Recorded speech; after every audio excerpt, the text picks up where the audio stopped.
صراع الأبطال فيلم مصري من إنتاج سنة 1962 بيحكي عن فترة صعبة مرت بيها مصر سنة 1977 لما ضرب وباء الكوليرا القرى وحصد أرواح أكتر من 50 ألف واحد. الفيلم بيركز على الدكتور شكري سرحان، دكتور شاب متخرج جديد قرر يسيب مصر ويروح قرية نائية في الريف عشان يساعد الناس هناك. هدفه بس مش يعالج الأمراض لكن كمان يحارب الفقر والجوع اللي بيشوفهم سبب رئيسي في معاناة الفلاحين. لكن بيكتشف مع الوقت ان المشكلة مش بس قدر وتخلف، لكن في ظلم كبير من الاقطاعي عادل بيه صلاح نظمي اللي بيستغل الفلاحين ويخليهم يشتغلوا بالسخرة في ارضه، ولو حد اعترض يترمي في مستشفى المجانين بفضل نفوذه. الفيلم بيجسد صراع بين الخير والشر وبين العلم والجهل وبين الطبقة المظلومة والطبقة المستغلة. توفيق صالح كمخرج واقعي بيحطنا قدام صورة حقيقية للريف المصري في الوقت ده من غير تجميل، وبيورينا القسوة والظلم اللي كانوا عايشين فيه الفلاحين. تعالوا نشوف شخصيات الفيلم. الدكتور شكري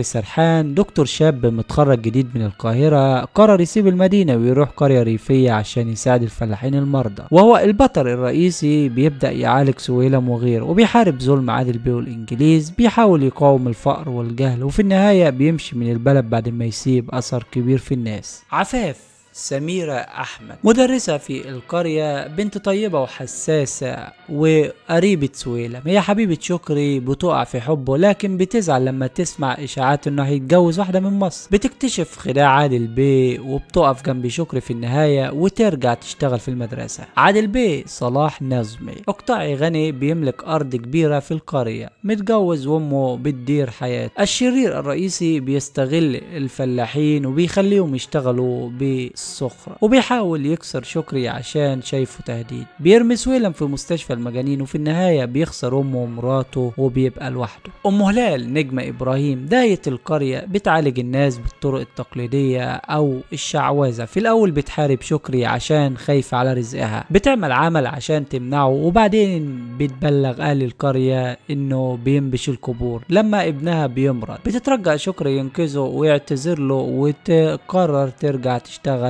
خبازة. سويلم بدر نوفل فلاح بسيط من اهل القرية، قريب عفاف، بيمرض في بداية الفيلم واول مريض يعالجه شكري. عادل بيه بيحاول يرميه في مستشفى المجانين لكن شكري بيثبت انه مريض عادي ويعالجه، وبيشكر شكري بعد ما يخف. الضابط عزت عبد المنعم ابراهيم ضابط البلد بيشتغل تحت اوامر عادل بيه، بيستقبل شكري في الاول وبيرحب بيه لكن بيحذره من عادل عشان خايف على نفسه. بيبلغ شكري باوامر عادل، وفي النهاية بيترجاه يفضل في البلد مع أهل القرية. أم عادل والدة عادل بيه ست قوية بتدير حياة ابنها ومصالحه، بتحاول تحمي سلطة عادل. بتقترح على شكري يتجوز بنت بشوات، وبعدين بتعمل صفقة مع الجنرال الإنجليزي عشان تدي الفلاحين بقايا الأكل. ولما المحصول بيفشل بسبب الكوليرا بتموت من الحسرة. زوجة عادل بيه بتعاني من إهمال ليها، بتلاحظ إن عادل بيتهرب منها في الفرح، وبعدين بتطلب من شكري تجهض الجنين لما بتعرف بخيانته، لكنه هو بيرفض وهي بتجهض نفسها وبتموت في النهاية. الجنرال الإنجليزي ضابط إنجليزي بيمثل الاستعمار في القرية، بيدي بقايا الأكل الإنجليزي الفلاحين وده بيسبب الكوليرا. شكري بيتكلم معاه في الفرح لكن أم عادل بتحذر شكري يبعد عنه. تعالوا نشوف قصة الفيلم، بس قبل ما نشوف قصة الفيلم ما تنساش تعمل لايك للفيديو واشتراك في القناة.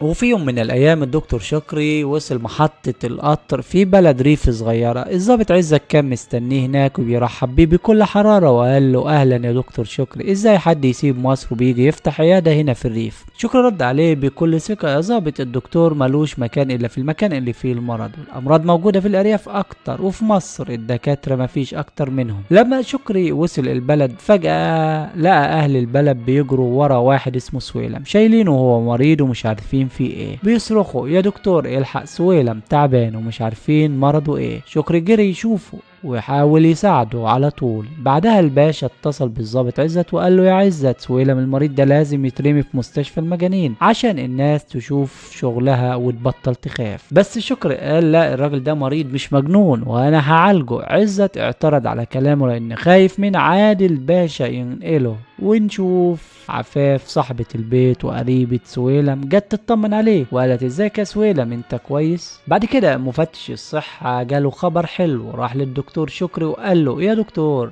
سويلم بقى كويس والمرض ده كان نقص فيتامينات مش اكتر، انت عبقري. بعدها بنشوف ام عادل بتقترح على شكري: ما تتجوز بنت بشوات يا شكري، دي فرصة. بس شكري رد عليها: لا يا ست، انا بحب عفاف وعايزة اتجوزها. وبعدين شكري قابل عفاف وهي زعلانة قوي، قالت له: سمعت انك هتتجوز واحدة من مصر وحرقت الجوابات بتاعتك اللي كنت بتبعتها. بعدها عفاف قررت تروح تزور سويلم ابن خالها عشان تصالحوا بعد ما كانوا زعلانين من بعض، وفعلا راحت لها وتصالحوا. وبعدين شكري دخل يشوف سويلم ويعالجه وقال له: يا سويلم، لازم تتغذى كويس عشان تخف. بس سويلم شكى لشكري وقال له: يا دكتور، الانجليز بياخدوا محاصيلنا، مفيش اكل كويس لينا. بعد كده تاني يوم سويلم راح يشكر الدكتور شكري قوي بعد ما خف وقال له: شكرا يا دكتور، انت رجعت لي للحياة تاني. بعدها شكري وعبد الغني قرروا يروح العيادة، وبنشوف الست الداية ام هلال متضايقة وقرفانة من شكري وبتقول ان الدكتور ده بيعالج الناس وهيقطع اكل عيشي.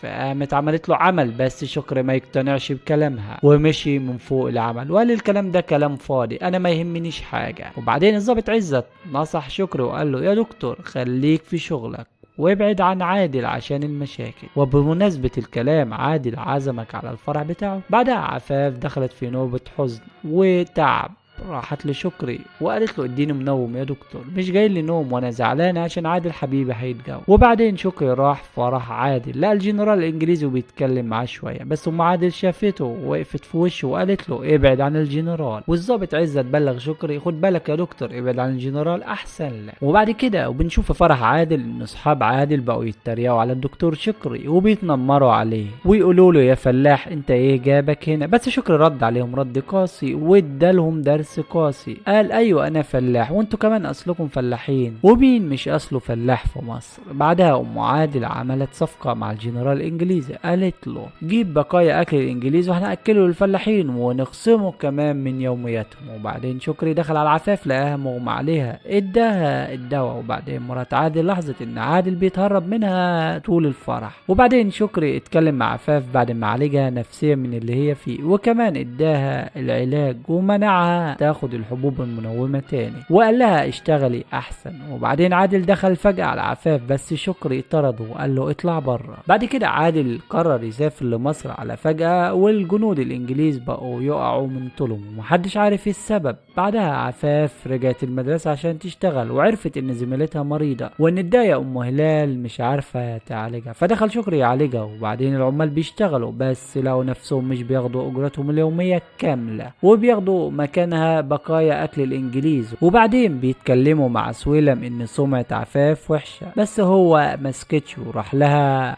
البيت عشان يشوف الموضوع، بس لقى الدكتور شكري عندها ودافع عنها وقال: عفاف ديت اشرف واحدة في البلد وانا مستعد اتجوزها واواجه الناس بالكلام اللي بيقولوه وهروح اجيب المأذون. بعد كده عفاف اعتذرت لشكري عن الماضي وقالت له: سامحني يا شكري، بس هو رد عليها: انت مالكي ذنب في حاجة. وبعدين على فجأة الباب بتاعه خبط عشان في مريض تعب فجأة. شكري راح له بس للأسف ملحقوش ومات.